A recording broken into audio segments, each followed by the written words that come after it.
कल रात को ट्रंप ने इंडिया के ऊपर 25% का और एडिशनल टैरिफ लगा दिया। President Trump is imposing an additional 25% tariff on India for its purchases of Russian oil. इसकी वजह से आज के दिन इंडियन स्टॉक मार्केट तो करेक्ट हुआ, पर अब हमें पूरी पिक्चर समझनी पड़ेगी कि कहां पे सबसे ज्यादा इंपैक्ट हो सकता है आने वाले दिनों में, कौन से सेक्टर्स इंपैक्टेड होंगे, ये ट्रंप का कंप्लीट जो झमेला हो रखा है ये कब तक खत्म होगा, और क्या इंडियन स्टॉक मार्केट में एक बहुत बड़ा crash because of this complete झमेला आ सकता है। आ जाइए स्क्रीन पे एक एक पॉइंट को डिस्कस करते हैं। पहले मुझे आपको थोड़ी सी बेसिक हिस्ट्री बतानी पड़ेगी कि हो क्या रहा है, क्या हमारा यहां पे इकोनॉमिक्स का डेटा बोल रहा है। देखिए, सबसे पहले इंडिया के ऊपर ट्रंप ने 25% का टैरिफ लगाया था और अब बोल दिया कि भैया 25% तो ठीक है, अब हम इसको बढ़ाते हुए 25% और एडिशनल टैरिफ डाल रहे हैं, जो कल रात को स्टेटमेंट आ चुका है।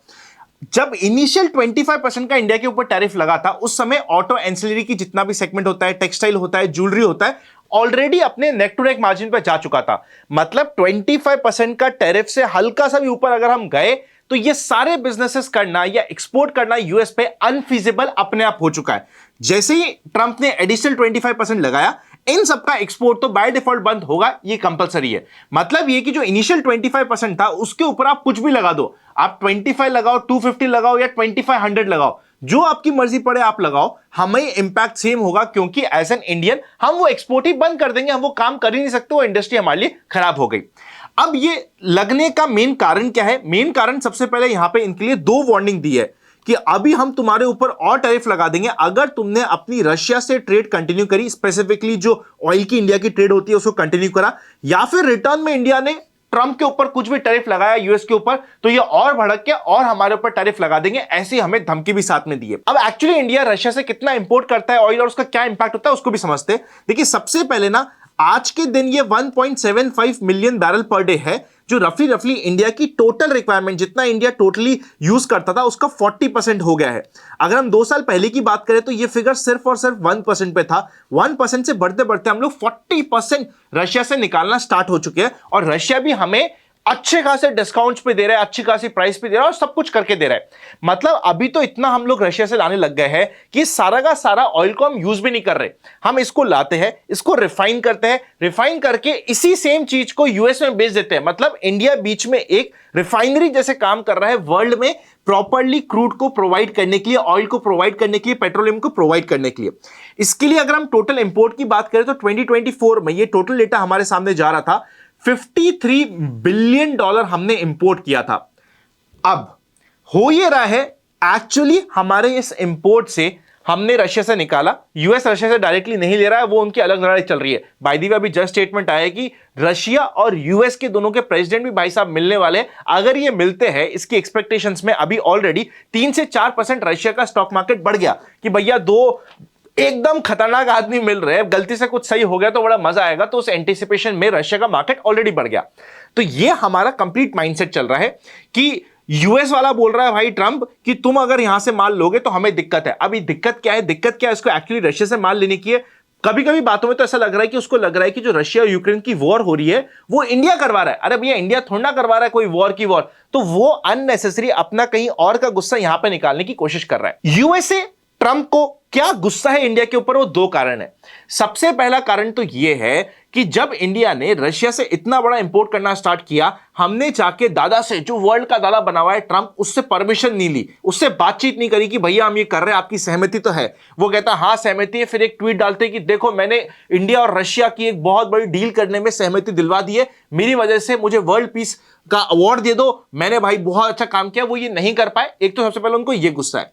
सेकेंड, उनको गुस्सा यह है कि जैसे इंडिया पाकिस्तान की वॉर हुई थी, उस समय उन्होंने पहले ट्वीट डाल देता भैया हमने वॉर को रुकवा दिया। अभी रिसेंटली स्टेटमेंट क्या आया मोदी जी का कंप्लीट पार्लियामेंट सेशन में कि भैया उन्होंने ऐसा कुछ नहीं किया था, हम खुद अपने आप सक्षम थे और हमारा खुद का पर्सनल डिसीजन था, जो हमने लिया वो किया। बातचीत हुई थी वो अलग बात है, और सिर्फ हमारी यूएस से बातचीत नहीं हुई थी, बाकी वर्ल्ड की कंट्रीज से भी बातचीत हुई थी, और उसके बाद फाइनल हमने डिसीजन लिया था। अब उसको यह है कि भैया तुमने मेरा क्रेडिट कैसे खा लिया? मैं तो ले चुका था क्रेडिट, तुम्हें तो क्रेडिट को खाने देना चाहिए था, पर आपने इतना हल्ला कर दिया कि भैया जो सोशल मीडिया पे उसमें मेरा मजाक उड़ने लग गया। तो ऐसा लग रहा है कि शायद उनका किसी कारण से ईगो हर्ट हो गया। अब वो अपना ईगो हर्ट का गुस्सा कहीं और निकाल रहे। वर्ल्ड की सबसे बड़ी इकोनॉमी का अगर प्रेसिडेंट ऐसे बचकाने काम करेगा, नहीं होता कि यार मैं और मेरा दोस्त बैठे हैं, मेरे को उसकी कोई बात बुरी लग गई तो मैं सोचूंगा कि भैया मैं इसकी टांग कैसे खींचूं, हमारे छोटा सा 15-16 जनों का ग्रुप है तो मैंने सोचा कि इस 15-16 जनों के ग्रुप में इस बंदे की मैं टांग कैसे खींच सकता हूं, ये मैं करने की कोशिश कर रहा हूं। बस यहां पे डिफरेंस ये है कि 15-16 जनों का ग्रुप छोटा सा नहीं है, 15-16 कंट्रीज है। अब मेरे को लग रहा है कि मुझे इसकी टांग खींचनी क्योंकि इसने मेरी एक बात नहीं मानी, तो मैं 15-16 कंट्रीज के सामने सारी की सारी भसड़ कर रहा हूं और वहां पे टांग खींचने की कोशिश कर रहा हूं। मजे की बात यह है कि आने वाले 21 दिनों में एक्सपेक्टेड है कि इंडिया और यूएस की भी मीटिंग होकर कुछ ना कुछ सॉल्यूशन आ जाएगा। आई एम पर्सनली बिलीविंग कि सॉल्यूशन आने के बाद भी हमारे पास सॉल्यूशन क्या टिका रहेगा किसी को नहीं पता, क्योंकि इन्होंने ऑलरेडी सॉल्यूशन ला दिया था डिफरेंट कंट्रीज के साथ। यहां पे आप चेकआउट करोगे, Japan, Korea, EU, Australia, Canada, सबके साथ सॉल्यूशन आ चुका था। सॉल्यूशन आने के बाद ट्रम्प साहब क्या कहते हैं, भैया हमारा मन बदल गया, हमें कुछ समझ नहीं आया, वहां पे एडिशनल सेक्शंस लगा देते हैं। तो सॉल्यूशन आने के बाद भी कंफ्यूजन कंटिन्यू होता है। अब ये हमें मार्केट पे क्या इंपैक्ट देगा, जो सबसे इंपॉर्टेंट है। ये तो हमने इकोनॉमिक्स की बात करी, मार्केट ने ये अज्यूम कर लिया है कि ये जो कंप्लीट ट्रम्प साहब है वो आने वाले 2-3 साल ऐसे ही करेंगे, हम कुछ नहीं कर सकते। इसका आपको एग्जैक्ट कारण मिल जाएगा विक्स में। आप विक्स पे चेकआउट करोगे ना, मैं आपको एक बार इंडिया का विक्स दिखाता हूं, आप इंडिया का विक्स जाके देखो। ये कंप्लीट ड्रामा हुआ, मार्केट टूटा एक अलग बात है, पर ये कंप्लीट ड्रामे में आप देखोगे कि विक्स ने कोई भी मूव नहीं दिखाया। मतलब विक्स को जितना भी मूव दिखाना था ट्रम्प के ऊपर वो दिखा चुका है। अब उनको रियलाइज हो चुका है कि भाई ये कोई नई बात नहीं है, इसको जो करना है वो करता रहे। पहले एक बार हाथी के दांत दिखाएगा, फिर बाद में नेगोशिएशन होगा, फिर उस नेगोशिएशन में यूज करेगा, देखो मैं 50% लगा दूंगा, फिर उसकी वजह से थोड़ा बहुत अपनी साइड में कर लेगा। ये इसका कंप्लीट ड्रामा है। ये विक्स को और इंडियन मार्केट के प्लेयर्स को समझ आ गया, इसलिए यहां पर डिपेंडेंट नहीं हुआ है। बाय द वे, मैंने जब ये वीडियो स्टार्ट किया था 370 के नीचे चल रहा था निफ्टी, बात करते करते ऊपर आ गया तो बहुत अच्छी बात है। मेरा भी डिस्कशन कुछ इसी के अराउंड था, बट आप समझ सकते हो कि विक्स ने इसको डिस्काउंट कर लिया है।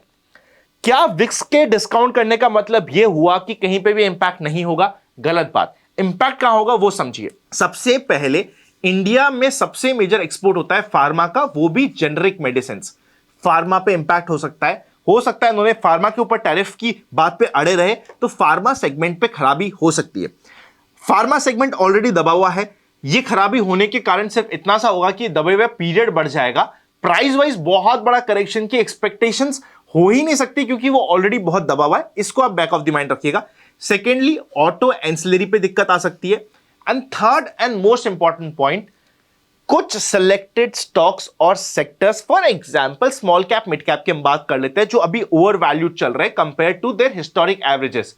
जब कोई ऐसे सेगमेंट है जो ओवर वैल्यूड चल रहे हैं, उसमें जो आपको रिटर्न्स पिछले 3 साल में आए हैं वो अगले 3 साल में नहीं आएंगे, इसकी प्रोबेबिलिटी, वैसे देखा जाए तो ट्रंप और विदाउट ट्रंप दोनों ही बात में ये बोल सकता हूं, बट स्टिल इसकी प्रोबेबिलिटी बहुत हाई है। इसको बैक ऑफ द माइंड ले लीजिएगा। होता है क्या, जब भी वर्ल्ड में कोई कंफ्यूजन होता है ना, इसके कारण मार्केट टाइम खाता है। जब ये मार्केट टाइम खाता है, उस टाइम खाने में पेशेंस टेस्ट होता है, उस पर्टिकुलर पीरियड के रिटर्न्स इंपैक्ट होते हैं। कुछ लोग उस रिटर्न्स नहीं आने के पीरियड में छोड़ के भाग जाते हैं। बल्कि ये समय अगर मुझसे पूछा जाए तो सबसे अच्छा किस चीज का है, ये समय अभी जो चल रहा है, ये चल रहा है बेस्ट एसआईपी इन्वेस्टर्स के लिए। आप हमारी टीम की मदद लेना चाहते हो, डिस्क्रिप्शन में फॉर्म, हेल्पलाइन नंबर, सब डिटेल्स दी हुई है। ओरिजिनल चीज पे ही, डिस्क्रिप्शन में दी गई डिटेल्स पे ही विश्वास करिएगा और आप जाके यहां पे चेकआउट कर सकते हो। और आपको इस समय पे अपनी एसआईपी के टॉपअप्स पे, एसआईपी पे, अगर एसआईपी नहीं चल रही तो एसआईपी करना, प्रोवाइडेड आने वाले 4 से 5 साल का आपका टाइम होराइजन है, उसमें आपको ये यूज करना चाहिए। ये इसका सबसे अच्छा समय हो गया। खराब समय किस चीज के लिए है? खराब समय है ये ऑप्शन सेलिंग करने के लिए। कारण समझिएगा, इंडिया विक्स जिस लेवल पे चल रहा है ना, हो सकता है आने वाले 2, 5, 10 दिन आपको ऑप्शन सेलिंग में और फायदा हो जाए। नेकेड ऑप्शन आप सेलिंग कर रहे हो, आपको बहुत अच्छा यहां पे मिल जाए कि यार दोनों तरफ का मैंने प्रीमियम खा लिया, मैं खुश।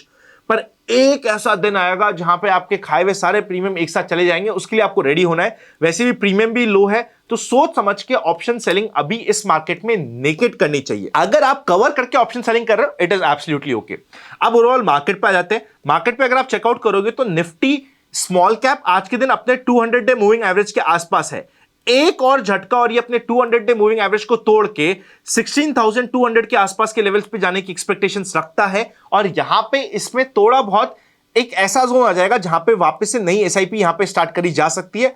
Answer is yes. पर हां, एक और झटका निफ्टी स्मॉल कैप पे भारी पड़ सकता है, इस चीज को आपको रेडी रहना चाहिए। ये जो झटके का पीरियड है, मेरी पर्सनल माइंडसेट और एक्सपेक्टेशंस के अकॉर्डिंग 18 से 22 अगस्त will be the last time जहां पे ये ट्रम्प का ये कंप्लीट झमेला चलता रहेगा। उसके बाद ये ट्रम्प का झमेला सिमट के हम मार्केट में एक नई तरीके से रिएक्ट करने के लिए और फेस्टिवल सीजन के लिए रेडी हो जाएंगे। ऐसी मेरी अभी तक मार्केट की रीडिंग को देखते हुए एक्सपेक्टेशंस है। निफ्टी को भी चेकआउट करोगे तो निफ्टी के पास ये इंपॉर्टेंट लेवल आ रहे थे, उसी लेवल से मार्केट ने खैर अभी ऑलरेडी बाउंस बैक कर दिया है, पर इस बाउंस बैक में हमें ध्यान रखना है, हमें एग्रेसिव तब जाना है जब ये लेवल 24,800 को क्रॉस करके ऊपर जाते हैं।